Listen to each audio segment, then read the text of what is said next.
Hello everyone, this is GiBi from GiBi's Horror Homestead, and the FNAF 2 trailer just came out a few hours ago. I was on a live stream for about 7 hours waiting for it because we didn't know when it was going to come out. It was awesome, it was over on T-Dread's channel. Some highlights include Scott Cawthon showing up in the comments, and people asking him to say 14 theory, and him being a total rebel and saying 15. Confirming 15 theory. I don't think we're getting the 14, but I don't think we're getting the 14. It's okay. He's a fake Scott, so he's... And then the trailer came, and then we watched the trailer, and then we watched the trailer like so many more times, and then T-Dreads went to bed, and then we continued to watch the trailer for 3 more hours. I have watched this trailer more than probably anybody else in the world, except for the other 7 people with me on that phone call. So there's a lot to go over. I assume you've already seen it before. If not, I don't know what you're doing watching this on my channel, because I'm not just going to watch it the whole way through. I'm assuming you've heard all the voice lines about how they're there, everywhere. But we're going to go through and I'm going to point out the things that I and the other people on that phone call figured out. Alright, so immediately first shot of the trailer, we have this poster for the original Freddy's location with broken glass. We did see Mike looking at a poster for the original Freddy's location in the first movie. It is not this same poster. The wall in the first movie is totally different. There's another shot during the break-in scene in the first movie where they smash one of these posters, also a different wall. So whatever this place is, it might be a rundown Freddy's, probably the original location, but this is not technically the same thing that we saw in FNAF 1. This is not the same poster from that movie. We get a close-up shot of an animatronic. This is very clearly Mangle's second head. You can tell because there's the giant eyeball here, which is attached with this little pin, like 1.5 of my mouse's width away from this little center section. And if you go down here, you'll see there's not an eyeball down here. So this is an animatronic that is missing an eye. We will see later that Mangle's second head is also missing its eye here. So this and all this stuff in the background is Mangle's tail coming to life. I apologize for my keyboard clicking so loud. But yes, that is Mangle powering up. It's not just an Endo 01 or an Endo 02, this is Mangle's second head. Alright, now we have the first shot of an outdoor festival. I have reason to believe that I'll discuss as we go that this takes place in the past.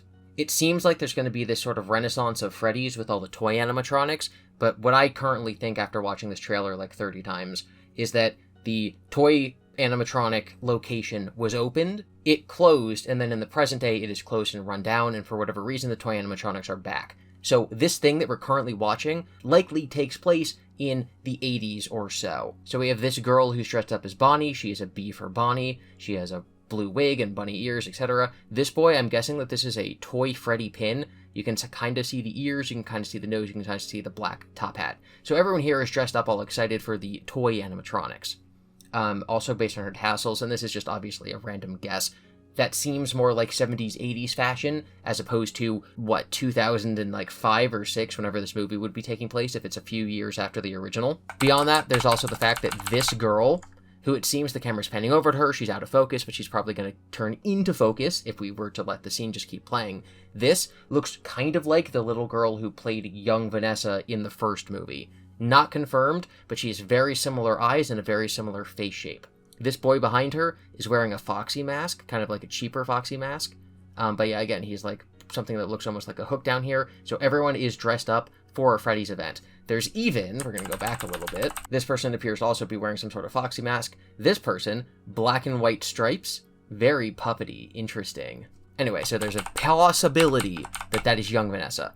We get this shot now, everything's out of focus except for the wheel. We see Foxy against a blue background, Bonnie, Cupcake, Freddy. As the wheel spins, we see it's going to stop at a white wedge up here, and we don't know who's going to be there. Obviously, the thing that we haven't seen yet is Chica. But why would it go Chica, Freddy, Chica's Cupcake, Bonnie, Foxy? Why are those the 5 characters? So we don't know who has a white background. It might be Chica, or it might be something like the puppet. These are also the original animatronic designs, not the toys.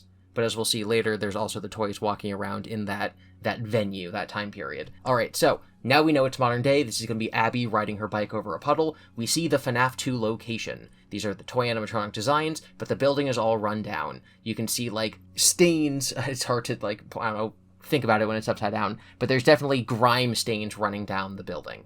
So, this building is in disrepair, which means that a location with the toy animatronics was open a very long time ago and has since fallen into disrepair.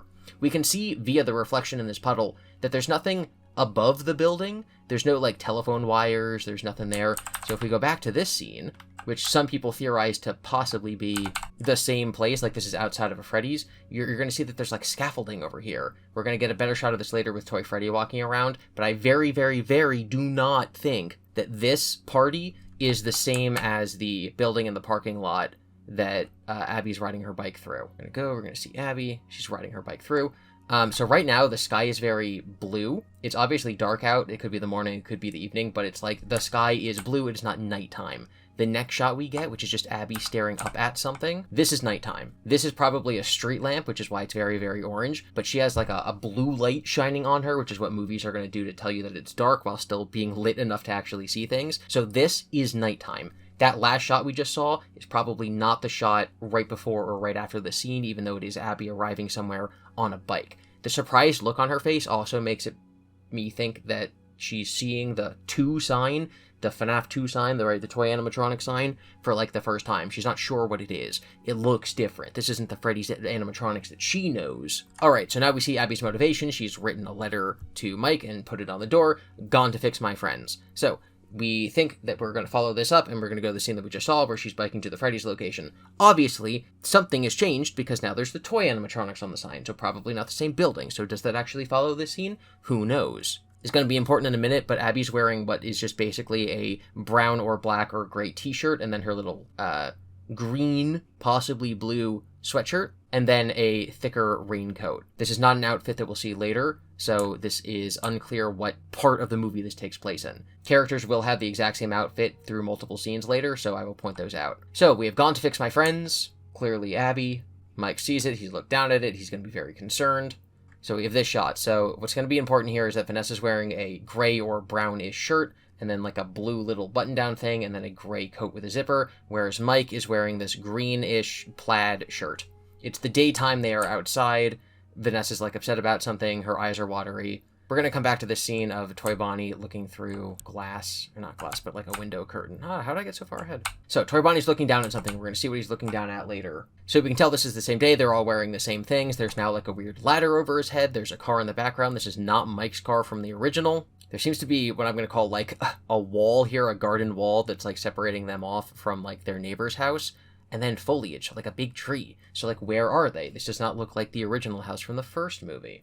Obviously, it could be like Aunt Jen's house because she's dead, or it could be Vanessa's house because with William gone, maybe she inherited it. So they could be multiple places, but the presence of the ladder makes me think that they're fixing something up. Possibly fixing up the house after some sort of attack that we'll see later. We get a mysterious hand hitting an old, dusty, dirty Showtime button. It is a male hand based on the hair on the wrist. That's not the same shirt that Mike was wearing, so we don't know who this is.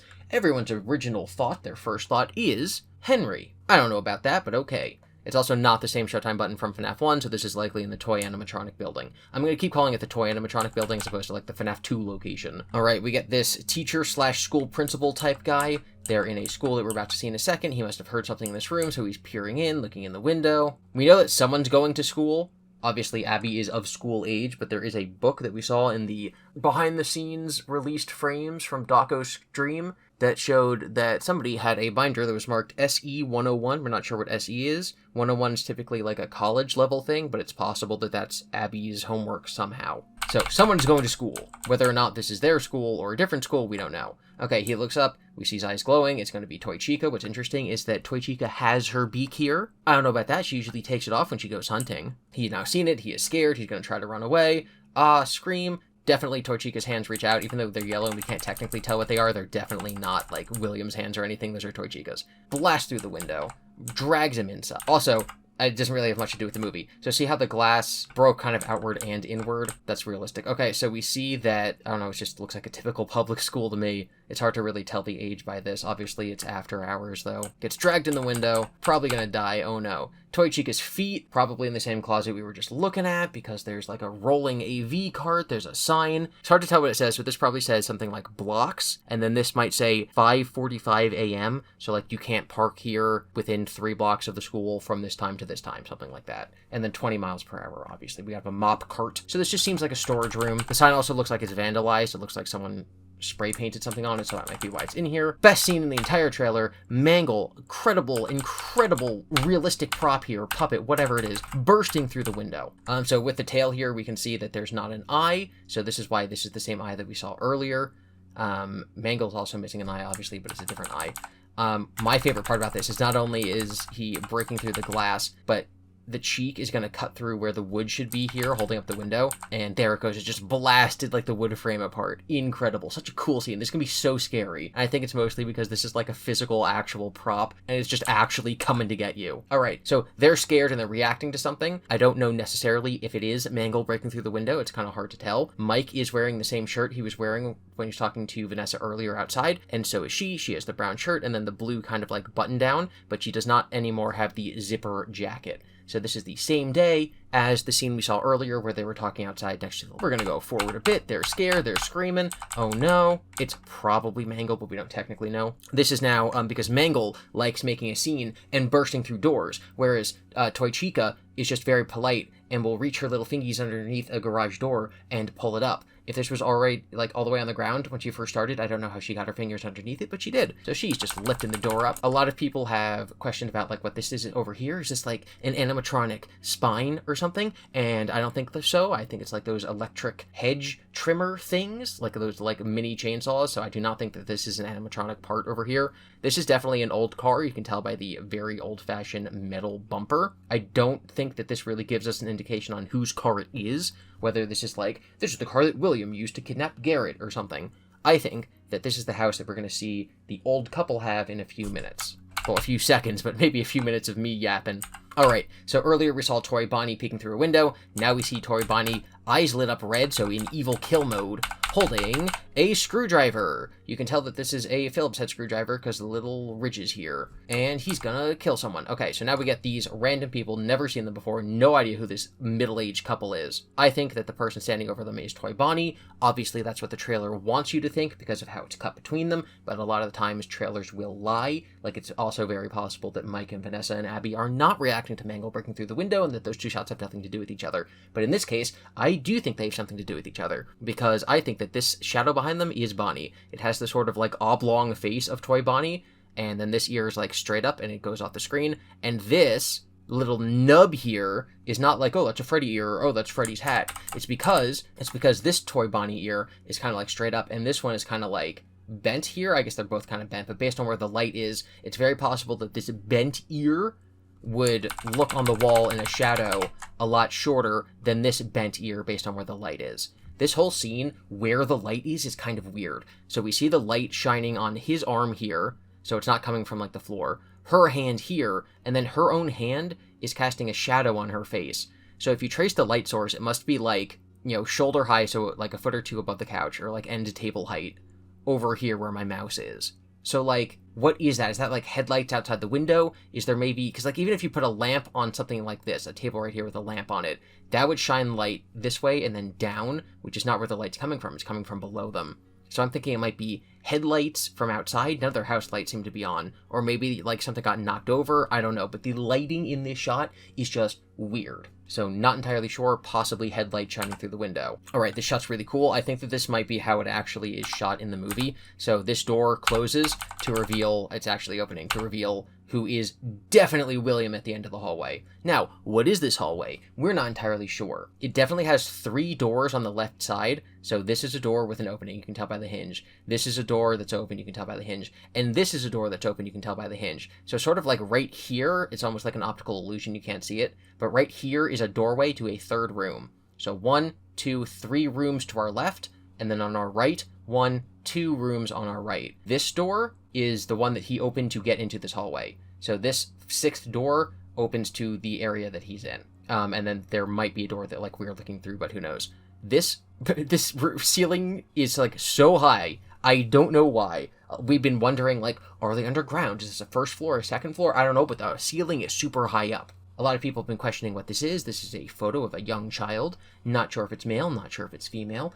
I don't think that it's Garrett. I just think it's a kid. We're not sure what exactly is behind him in this shot or where he is. These blinds look like blinds that we will see in the house that Mike and Vanessa are in later. So it's possible that they're in that same house. That is my theory. I'll talk about that when we get that shot.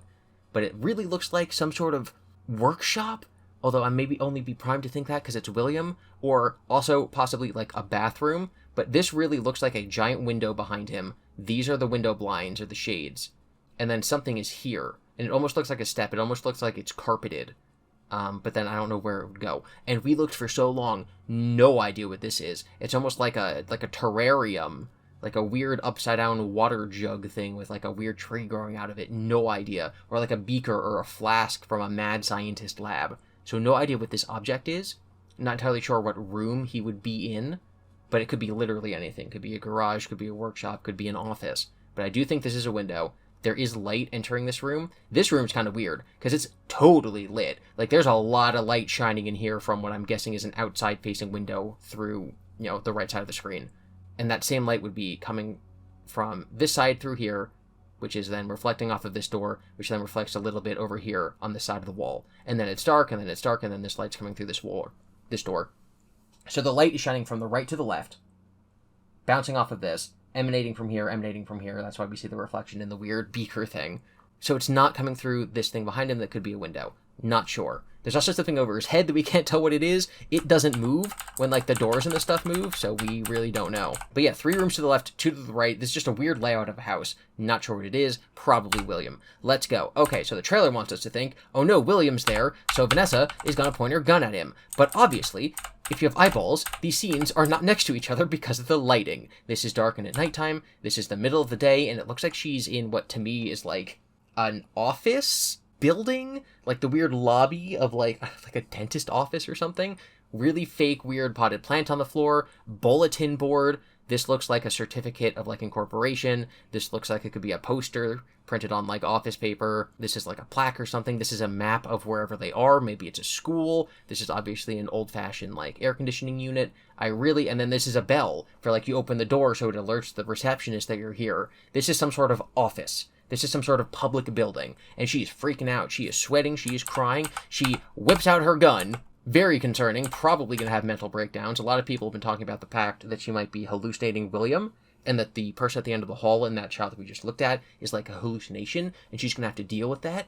Unclear. What we do know is that we have not seen her in this outfit for the rest of the trailer. So whenever this happens, it's not like the same day as the Mangle attack. I keep bringing that up because we will see that later. Okay, we get Balloon Boy. Based on the checkered pattern on the wall, this is at a Freddy's location. These monitors kind of look like the monitors that the security guard watches. Unclear if this is the FNAF 1 location or the toy location. He's gonna start glowing his eyes. And right here, they're just kind of like pinpricks. Right here, you can see I'm going to call it a flashlight, but like the thing inside him that's actually making the light. And then they get really bright, and then they're super, super bright. Obviously, this could indicate that Balloon Boy is a projector. I don't know why he would have to be, so I think it's possible that this is going to be a transition to, it's going to show us this as a scare, and then the beams of light coming out of his eyes are going to transition to car light head beams. That's my theory based on this. So it's unclear if the reason that you can sort of see the bulb here is because it's an in-universe aspect of the Balloon Boy animatronic, or if when they built this prop, you obviously had to have a flashlight in him to make light. So I don't know if you're like supposed to, quote-unquote, supposed to see this as here or not. So I don't know if it's in-universe lights in his eyes, or if there's another reason for it. Also, obviously to note, he is not holding a balloon or his balloon sign. Where are they? I don't know. He also looks way different than Balloon Boy did in FNAF 1 movie. This is a metal counter that looks right out of a industrial kitchen. This looks exactly like the kind of counter that I had when I used to work in a kitchen. This is obviously a kitchen knife, and we have a yellow hand here with little metal things on the joints. This is a spring lock suit. This is a spring Bonnie, and it is cleaner than we saw it in FNAF 1. Look how shiny it is. It's kind of shiny. So my thought is that this is a flashback. Whatever this scene is might be taking place at the same time as the party that we were looking at earlier with the girl who might be young Vanessa and the boy with the Toy Freddy button. I think we're going to see some version of the MCI or possibly the DCI that's taking place during that party. I believe there's a flyer that says Fazfest that we've seen in other promotional material, so I'm just going to keep calling that event Fazfest. And so I think this takes place in the past, and I think that Spring Bonnie's about to go kill someone, or at least try to. So I very, very much think this is a flashback, and that this is Spring Bonnie and not Spring Trap. Okay, we get a cut to this. Not entirely clear what this is. It could be an endo, it could be Mangle, whatever. Grabbing some guy. As he goes up, we see he's holding a camera. The red light of the camera's on, so it's recording. It's a bulky camcorder. This would be the viewfinder. This would be some sort of attached light to make it, obviously better to film. They cut out some frames here, so I'm going frame by frame, right? So 1, 2, 3, 4, all the way up. He's getting yanked to make it scarier. Now, the question is, where the heck are they? Well, these are cubbies, and these are cubbies, and these are big cubbies, and these are child drawings on the wall. This could be a Freddy's location. I think this is a school, possibly like a kindergarten, a young person's school. We're going to see another person later screaming, who I think is with him right here, like off to the side. And so I think that they're here to like film strange happenings. Like maybe they're like ghost hunter investigators, and Mangle just sees them, drops down from the ceiling and gets them. This thing over here reminds me of a little yellow bin that you would hold calculators in for young children. Those are like what I had when I was in school that the teacher would use to pass out. But at the same time, it does really look run down. I don't know why it'd be so dirty, but I am thinking, especially there's like stars on the cubby. This one I think is the easiest to see, is a star. I think that this is a kindergarten and not a Freddy's location, and that Mangle is just killing people. We now get this shot. We cannot tell. Don't believe anyone who tells you otherwise. We cannot tell who's driving the car. Maybe a blonde woman, but we can't tell. Boom! Crash! The window is smashed, which of course reminds me of the song Smashing Windshields, which is the song that plays during Midnight Motorist. Not Midnight Motorist, but later that night. Anyway, okay, this is the scene that I think actually follows the part where we see William standing down the hallway. The lighting all matches. It looks like it could be the next shot. They're looking ahead of them in fear at something. Abby is looking like kind of straight ahead. Mike is looking kind of in the same direction, and then Vanessa is definitely looking at the exact same thing that she is. Mike could be looking more up, so it's possible that it's like a Mangle coming down from the ceiling, but I do think that they're looking down the hallway that William is at the end of. There's boxes on the floor, which makes it seem like they're just moving in or moving out of whatever this location is. Might also be why all the lights are off, or maybe William just cut power. Who knows? These blinds are the blinds that I said look the same as the one in the William shot. So, we're going to go back and look at that. I want you to keep note of the lighting of this shot with the blues and the dark colors, the fact that they're looking straight ahead at what could be the hallway that William is down, and these blinds. Alright, so same lighting, and then again, same blinds. That's my key here, that this is what they're looking at. And it's scary, because like all the doors just flew open, because like agony or magic or something. Yeah, like I don't know, it just looks really much to me that that's what's happening here, that those are actually the two cuts. This is also probably the same night that Mangle attacked, and that they were talking outside with the ladder, because Mike is still wearing the same thing, and Vanessa is still wearing the same thing. Now, what that does do is raise the question of, did Vanessa come over to hang out during the day? Did Vanessa come here to hang out during the day, and then it became night, and then Mangle and possibly William attacked? Or the Mangle and William attack happens, and then the next morning, it's bright out, she's distraught, tired, crying like this is the worst thing that's ever happened. And they're, like, recovering from the previous night's events. And possibly the ladder is here because they're like, well, when Mangle was on the roof, he knocked out all of our shingles, I don't know. And he looks like he's, like, imploring. He's like, we need to do something about the thing that just happened. So I think it's very possible that this is the next morning as opposed to the morning of the attack. Either way, it's the same day based on their clothes. Alright, so they're reacting, they're scared. When we were going frame by frame in the call, people thought that this was a face down here. One person thought it was the puppet, and then someone else thought it was like a scary child face. I believe that this is a soccer ball, and it's in like a little basket full of other stuff. I think this is the friend of the guy who got yoinked by Mangle. So she is wearing headphones, like those big headphones that you might have if you are doing sound for a movie or something, or if you're like a reporter. So I think that they were ghost hunters or doing some weird documentary, and they're now fighting Mangle. I think these grates on the floor came from the ceiling. I think these fall down, Mangle goes, grabs the guy, yanks him up, and is now here, and we're seeing her scream watching him get torn away. So he's the cameraman, she's the audio person, or she's the anchor, or just like the presenter or whatever. So they're friends. Some people thought this was Vanessa. This is very clearly not Vanessa. Just totally different person. I think that she's an actress who was in Young Sheldon. and we looked it up, and it turned out that she actually just put out a TikTok like half an hour after the trailer went live of her in front of the location. So yes, not Vanessa, actress whose names I don't know, from Young Sheldon. Yelling at Mangle, yanking the cameraman. Ah, scream, rah, I don't know, that's scary.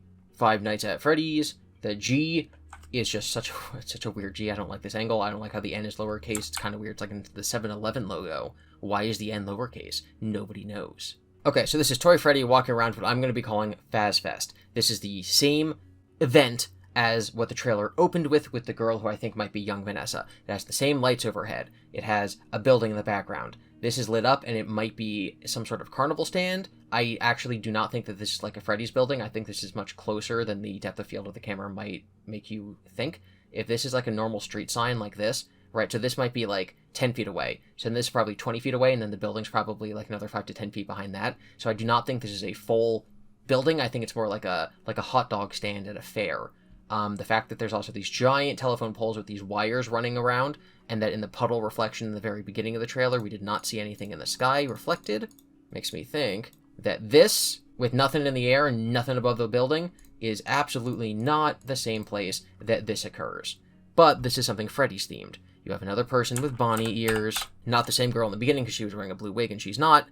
Kind of hard to tell anything over here, but if you go over here, you have this boy who's wearing a Foxy sweatshirt. This little discoloration in the sweatshirt is supposed to be the same as the gash on Foxy. Now that gash is not on unwithered Foxy, so that's kind of weird. It also just might be a weird trick of the light. This person, this older lady, is wearing yellow and a bib that says "Let's eat," so this is a Chica. This person obviously has a yellow wig and a yellow shirt and their own homemade cupcakes, so this is also Chica, probably Toy Chica, etc. There's someone back here with Foxy ears, so this is just a big Faz event. She probably also has Foxy ears. And, oh, yeah, Toy Freddy, right here in front of everyone. He is shiny, he is walking around, he has big teeth. And I think that, oh, this guy over here is also wearing Bonnie ears. I think this is a flashback. I think that this, and the first scene in the trailer with the little girls, is taking place in the 80s. I think that then William's going to be wearing the cleaner spring Bonnie suit and grab that knife from the kitchen. I think something's going to go down here. I do not think this is in present day. I think the toy animatronics have existed for a long time. In those behind-the-scene pictures we got from Daco, we saw the floor to the toy animatronics location looking clean. We've also seen behind-the-scenes pictures of it looking dirty and run down, so I think there are going to be flashbacks to the heyday of the restaurant. Some people seem to think that the restaurant's going to get fixed up. I do not believe that. I think that the movie's probably going to open with the Fazfest and with William killing people. That could be the DCI, that could be Cassidy, that could be Charlie, that could be whatever. I believe there have been leaks that someone's been cast as Charlie and someone has been cast as Henry, so I would not be surprised if that Fazfest event that we were just looking at is where Charlie dies. That in the midst of all this stuff going on, with young Vanessa just kind of like chilling, that's when Charlie is kidnapped and killed by William in the spring Bonnie suit, and that's going to like decommission the toys and shut down the location. But for whatever reason will be separate from the MCI. Oh, we should also probably talk about, like, what's happening. What are the toy animatronics even doing? What I think they're doing is I think that they're going after Abby. The same reason in the first movie that the animatronics wanted Abby is they want to be her friend. She's going to help and, like, fix up her old friends, and I think she stumbles upon the toys. It's a big theory in the games that the reason the toy animatronics are haunted is not because they're possessed by the spirits of the DCI, it's because the parts that built the regular animatronics from FNAF 1, the classics, or the unwithereds, pieces from those went on to repair the toy animatronics, which then moves part of their remnant over into the new robots. So I think that the reason that the toy animatronics are haunted is because they're actually the same spirits from the original MCI. I think the reason they're after Abby is the same reason the animatronics were after Abby in the first one, because she's their friend, and because they want her. So I think that Toy Bonnie and Toy Chica going around seeing people killing them is because they want to get to Abby. They want to find Abby. If an adult or anyone gets in their way, they're just going to kill them and keep going. Something similar to that happened in the Twisted Ones, which is the second Silver Eyes novel, where the animatronics were all looking for Charlie, and so the police kept finding all these dead women around town who vaguely resembled Charlie. And so the animatronics were just kind of going house to house. If they saw someone who could be Charlie, they killed them and then kept going looking for Charlie. So I think that might be happening with Abby. That's why they're at the school. I think that's her school. That's why they're at that weird old person's house, because they might just be looking for her. Maybe those are her new elderly babysitters because Max died. Rip Max, you deserved better. And so I think the animatronics are after her. I do not think they're on William's orders. I do not think that William is giving orders through the flip side or through the 0-point field from his locked up room from the end of FNAF 1. I think we're really only going to see William in this movie in flashbacks, possibly Charlie's murder in the beginning of the movie, and possibly as Vanessa's hallucinations, because she's out of the hospital and she's been, like, traumatized by William. If he is in this scene, this shot, if these three people are all reacting to him, I think it could just be an apparition. Like, he's not really there. With that said, it would go so hard if that guy walks down the hallway and it ends up being like Henry or something. That'd be so cool. But yeah, it appears that Mike and Abby are moving somewhere. I think there's going to be a lot of flashbacks, or at the very least, a lot of things that we've seen in the trailer are flashbacks to things we'll see in the beginning of the movie. Basically, I think 99% of this trailer is, like, really early stuff. Because I think that Mike's conversation with Vanessa with the ladder in the background is pretty earlier in the movie, and this is probably the same night. I think all the stuff we saw with the toys and the Fazfest is the prologue. But the school thing is probably going to happen later. I've tried to distill like 4 to 5 hours of conversations into this video. There's probably details that I missed, and I'm going to kick myself once this video's up, and I'm going to be like, oh my god, I can't believe I didn't talk about the super important aspect of the fact that this paper is yellow, and yellow is symbolistic of Golden Freddy, and so she's actually going out on Cassidy's order to go fix Golden Freddy. Obviously, it's just another editing thing, right? Like, this scene where he sees the note on the door and it's nighttime outside, obviously does not lead to him calling Vanessa and being like, I don't know where she is, because this scene is in the daytime. And so this is obviously not what immediately follows afterwards. Anyway, I'm very excited for the movie. I think the trailer's cool. I think that the animatronics, like the real-world animatronics that they used to film the movie, look amazing. I really hope the toys stay as like a prequel thing, like they've existed in the past. They're just kind of revived for whatever reason, because Remnant. And I think William's really only going to appear in flashbacks and visions, although obviously it will set up his return in the third one. Those are the things I noticed. I've not watched anyone else's videos on the topic. I know that ID's Fantasy did a live stream where she was going through the trailer talking about it. I know that Withered Circle did a video talking about what he saw, but I've not watched those yet. So thank you for watching my breakdown and my frame-by-frame analysis. Be sure to be nice to each other in the comments, consider supporting the creators you admire, never lose sight of the things that are important to you, and remember that Freddy's stands for Friendly, Respectful Engagement, Discussion, and Discourse Yields Success. And remember that Scott deconfirmed 14 theory and confirmed 15 theory. 15 theory's canon now. Bye-bye.